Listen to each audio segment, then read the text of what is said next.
Tumeshapewa sababu kuu mbili ambazo zitapelekea hii vita kusimama. Sio kuisha ila kusimama, kwa sababu hii vita kuishwa moja kwa moja ni lazima upande mmoja upokee masharti ya mwingine. Ndio tutapata labda ceasefire au everlasting peace, amani ya kudumu. Lakini kusimama kwa vita hii inayoendelea sasa hivi, tumepewa sababu kuu mbili: njaa au magharibi kuishiwa silaha. Lazima tuweke wazi, magharibi sio Iran. Iran yeye amejipanga na ameshaweka wazi, amejipanga kwa hii vita kuanzia kwa zaidi ya miaka 20. Wameshasema hiyo sentence, tulijiandaa kwa hii vita kwa zaidi ya miaka 20. Sasa sababu ya wazi kabisa ya kusimama kwa hii vita kwa sasa ni njaa. Yaani mwingine anaweza akaja na hoja akaniambia hapana, Marekani ameomba po ili wanajeshi wake ambao wanawakusanya waje. Hii inaweza ikawa sababu, lakini sababu kuu ni njaa. Kwa nini? Kauli ya rais wa Marekani ina nguvu sana kwenye uchumi wa dunia. Hiyo wala haina discussion, kulingana na mfumo wa kiuchumi wa dunia ulivyotengenezwa, kwamba sumaku kuu ya uchumi wa dunia au dereva mkuu wa uchumi wa dunia ni Marekani. Wanaojua historia ya baada ya vita kuu ya pili wanajua Marekani alitengeneza idara za kuiendesha hii dunia kama nchi.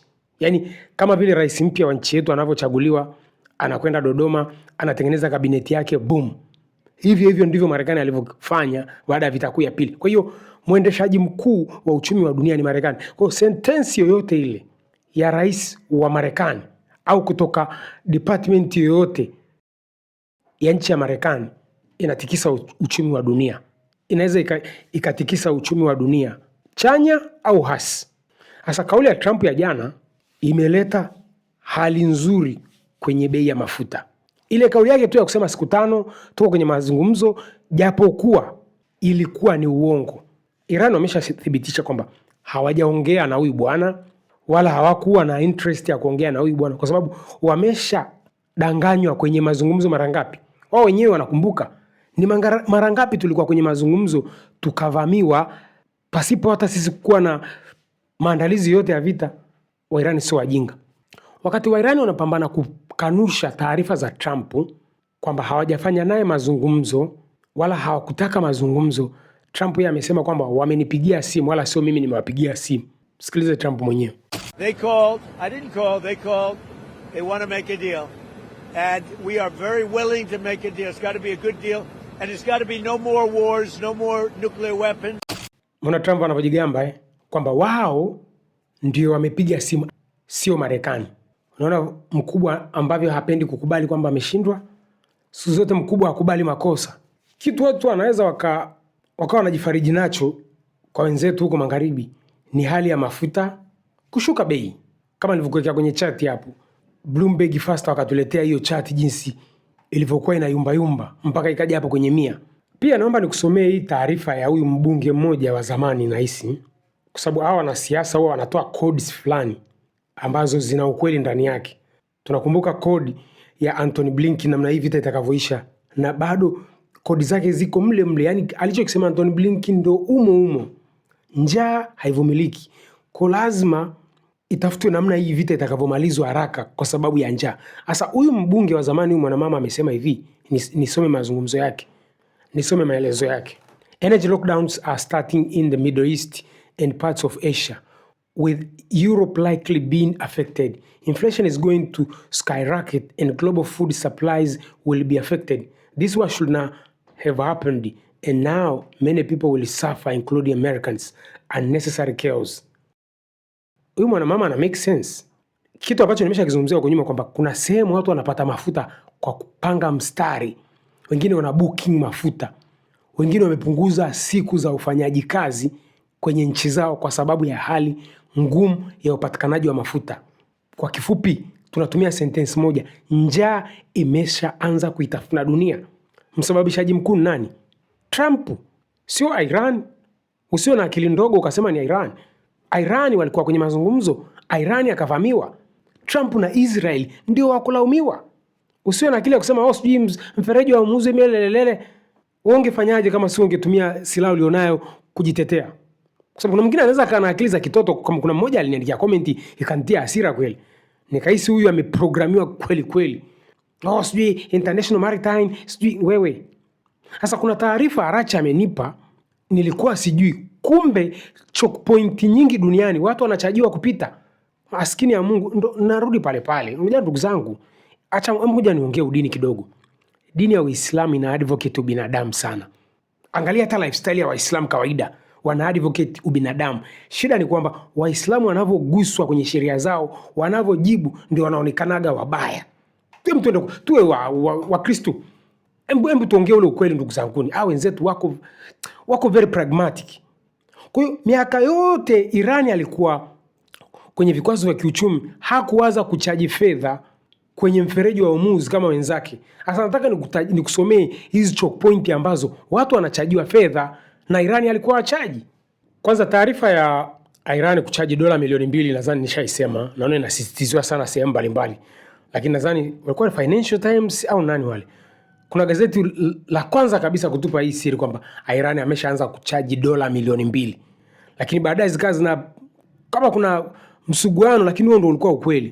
Kwa sababu bado hii sentence iko juu sana. Breaking, Iran begins collecting 2 million in transit fee per vessel for ships passing through the Strait of Hormuz. Hii tulikuwa tunajua. Sasa nataka nikusomee choke point ambazo huwa zinachaji fedha wakati Iran miaka yote alikuwa achaji. The Iran foreign minister addressing the world. Let me get one thing straight. Egypt charges $200,000 up to $700,000 per transit through the Suez Canal. Wamisri hao wanachaji $200,000 mpaka $700,000 kupita kwenye mfereji wao wa Suez Canal. Angalia, larger container ships or tankers can exceed 1 million. Matanki makubwa, ngoma ikiwa kubwa zaidi milioni 1. Panama charges $100,000 to $450,000 per transit. Larger non-Neo-Panamax vessels cost up to $500,000 to transit the Panama Canal. Mfereji wa Panama, pesa wanazochaji $100,000 mpaka $450,000, na veso kubwa kabisa $500,000. Kumbe Irani ku exercise ubinadamu alionekana mjinga. Turkey charges fee for the Bosphorus Strait. Canada charges fee for the St. Lawrence Seaway. The United States charges fee for the St. Lawrence Seaway. Hii St. Lawrence maanake kuna upande wa Canada na kuna upande wa Marekani na wote wanachaji. Arachi hapo, hebu nieleze vizuri, sababu hii taarifa ni Arachi ameachia. Kwa hiyo hao mashia wa Iran walikuwa wana exercise ulokole wakati wenzao wana exercise ushetani. Sasa ndio mnawafundisha mashia wa Iran ushetani. Sasa tuweke hivyo, kwa sababu wenzenu kumbe walikuwa hawachaji. Nyie all over the world choke point zote zinachaji. Kwa nini Iran asichaji? Kuna vitu vingi sana vitakwenda kubadilika baada hii, mpaka amani ya kweli utaipata kwenye huu gomvi. Western are going to lose a lot of things. Magharibi watapoteza vitu vingi. Sasa nani anayo control mfereji wa Hormuz sasa hivi? Kumwambia Trump anakuambia mimi na Ayatollah tuna control mfereji. Unajua, ngoja niwaambie kitu moja. Trump analeta masiara wakati watu wanateseka. Tuweke hivyo. Kwa sababu the way Trump anavyozungumza ni full comedy. Yaani turudi pale pale wa Tanzania. Ndio maana mimi nakataa kina Baba Levo, sijui akina FA. Yaani watu wanatoka kwenye tasnia ya muziki na burudani yetu waingie kwenye siasa. Lazima wataleta masiara kwenye matatizo ya watu. Msikiliza hapo, Trump anakuambia eti mimi na Ayatollah ndio tuna control mfereji wa Hormuz. Be jointly controlled. By who? Maybe me. Maybe me. You want the United States to be in Me control? and the Ayatollah, whoever the Ayatollah is, whoever the next Ayatollah. Umeona anavyoongea kwa masiara? Maybe me, whoever Ayatollah is. Yaani hayo ni masiara, unajua watu wanateseka. Unajua kuna watu sasa hivi hawapati milo mitatu. Kuna watu kula sasa hivi ni ya shida kisa mafuta. Afu jamaa anaongea masiara tu. Hii ndio shida ya watu kutoka tasnia za burudani wanaingia kwenye siasa. Siasa ni maisha ya watu. Siasa ni roho za watu. We need pragmatic people in a leadership system. Hawa watu wa kuigiza wa kuchekesha, akina Zelensky hawa. Ndugu zangu, kuna somo kubwa mimi napenda kuambia Watanzania kinachoendelea katika level ya kimataifa, kwa sababu hawa ndio wanatuandikia script yetu ya uongozi. Kwa sababu basically Baba Levo aliona fursa akapita umomo. Sheta ameona fursa akapita umomo. Hizi fursa zimeandikwa na wazungu. We need to change this type of way of getting our leadership. Lazima tubadilishe mfumo wa kupata viongozi wetu. Ndugu zangu, people are suffering. Kwingineko ni kwamba vita inaendelea licha ya zile kauli za Trump. Kwa kifupi, zile kauli ni za kushusha njaa inayoendelea ndani ya Ulaya na Marekani na duniani kwa ujumla. Lakini Israel bado kanaendelea na ukorofi wake. Kwa hiyo bado kanashambulia ndani ya Iran na Iran nao wanajibu. Sasa kuna hichi kitu baadhi ya wachambuzi wanakizungumzia kwamba kweli Iran sasa hivi harushi sana kama zamani. Lakini kwa nini urushaji wa sasa ni wa kiusahihi zaidi? Na ni ule wa jicho kwa jicho, kama vile walivyosema mara ya kwanza kwamba mashambulizi yao sasa hivi ni jicho kwa jicho. Sehemu itakayopiga nao wanapiga pale pale. Sasa kitu nilichojifunza, basi ramani nzima ya Israeli wa Iran wanayo. Yaani kama vile wa Israeli wanavyojua Iran na wa Iran kumbe wanajua Israel. Lazima tuweke hiyo picha. Iran ballistic missile hits Israeli sits near top secret nuclear weapons facility. Umeona? Kama wa Israeli wanapiga nuclear wa Iran, basi na wa Iran wanapiga nuclear yao. Tuunganishe doti. Kumbe haya mabwana wanawajua vizuri kabisa wa Israeli. Kwa kifupi, ukirudi nyuma, hata unajua hawa watu kuna namna wameprogram watoto wao. Yaani unazaliwa kwa mfano Israeli, unaambiwa adui yako mkuu ni Iran. Unazaliwa Iran, unaambiwa kabisa adui yako mkubwa ni Israel. Lakini wa Iran huwa wanapenda kusema Israel ni kashetani kadogo. Jinsi watoto wa Iran wanavyolelewa, Israel ni kashetani kadogo tu. Shetani mkubwa ni Marekani. Tafsiri yake nini? Ukimweka Marekani pembeni, Israel sisi tunamweza. Kwa hiyo Iran akiachwa na Israel, hiyo ngoma haina muda. Yaani Israel yote inaweza ikafanywa desert. Yaani zile nyumba zote zikadondoshwa. Teknolojia wanayo, kila kitu wanacho. Kwa sababu wanajifanya wana hizi sijui ya defense zao sasa hivi ambazo sababu kelele sasa hivi zinafelifeli. Hata kama wakiona ya defense, wa Iran wameshakuja na hii style yao kwamba unatungua kombora linadondosha makombora mengine. Turudi kwenye lile kombora la Urusi analolitengeneza linaitwa Skyfall, kwamba ni kombora ambalo powered by nuclear power. Kombora ambalo linaendeshwa kwa nishati za nuclear. Manake ukilidungua kinachodondoka ni nini? Ni mionzi ya nuclear. Tafsiri yake ni moto. Ndio maana watu wa Ulaya wakaliita Skyfall. Picha gani unaipata hapo? Ukishamjua adui yako, unajua namna ya kumcontain. Yaani unakuwa unamwazia silaha za kumwadhibu. Ndicho wanachokifanya wa Iran, ndicho wanachokifanya watu wa Urusi. Urusi hapendwi na watu wa Ulaya, Iran hapendwi na watu wa Ulaya. Kwa nini? Kwa sababu riziki zao ni za watu wao. Yaani lazima ujue kiini cha Urusi kuchukiwa na Magharibi, kiini cha Iran kuchukiwa na watu wa Magharibi. Riziki yao ni ya kwao na kizazi chao. Unaitaka riziki yao, ishi wanavyotaka wao, sio unavyotaka wewe. Tuishi unavyotaka wewe ili uchukue riziki yetu. Ndugu zangu, vita zote duniani kiini kikuu watu wanataka wamiliki riziki yako wewe. Madalali. Yaani kama unavyoona dalali wa Kariakoo alivyo na nguvu kumoperate mkulima anavyotaka yeye, ndivyo Magharibi walivyo. Wana nini sasa hivi Magharibi? You just tell me, what does the Western have now, right now? Zaidi ya soko lao la kizombi. Sasa kuna hii contradiction inayoendelea kati ya ambaye ni Makruta ameanzisha mtandaoni. Anaulizwa kwa nini hawataki kujiunga na hii operation wakati tayari uthibitisho umesha kuwepo kwamba Iran amekipiga kituo cha kijeshi cha Deogracia. Maana kombora lile la Iran linafika pia na Ulaya. Sasa Makruta amejibu vizuri akasema hakuna ushahidi kama lile kombora limetumwa na watu wa Iran. Angalia hapo. Manake nini? Je, lile kombora ni false flag? Kwa sababu baada ya lile kombora kutumwa, faster vyombo vya Magharibi vikatujaza habari. Na watu wa Iran kupitia yule mwandishi wa habari wa Al Jazeera, reporter wa Al Jazeera, ndio yeye akatoa kama hypothetical kwamba maybe kwa sababu wa Iran wana space program, ni swala la kubadilisha tu roketi na kuweka roketi. Nakumbuka nilitoa hiyo explanation. Sasa Mark Rutte kukataa kwamba hawana uhakika na maelezo ya wa Israeli kwamba kupiga Diego Garcia ilikuwa ni wa Iran, watu kidogo wanakuwa na question mark. Je, ile ni false flag? Manake lile kombora je, limetumwa na Marekani au Israeli mwenyewe kwenda Diego Garcia kutengeneza mazingira ya kuwavuta watu wa Ulaya? Kwa sababu watu wa Ulaya wameshakataa kata, hawataki kujiingiza kwenye huu ugomvi. Kwa nini? Kama nilivyowapa picha yangu kwamba Ulaya kujiingiza kwenye huu ugomvi ni sawasawa na kujikata mkono wa pili, sababu mkono wa kwanza wameshajikata kuachana na Urusi. Ngoja nikusomea maelezo, naona Al Jazeera wameyapini hapa.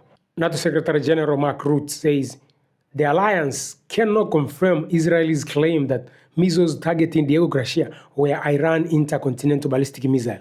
Ulaya wataki kabisa kujiingiza na huu ugomvi. Yaani akili ya watu wa Ulaya huu ugomvi uishi haraka. Je, ilikuwa ni false flag? Inawezekana. Je, Iran wamesemaje? Unajua kupata ile general sentence, yani sentensi ya moja kwa moja ya wa Iran inakuwa ni kazi. Kwa nini? Hii vita ndani ya Iran inaendeshwaje?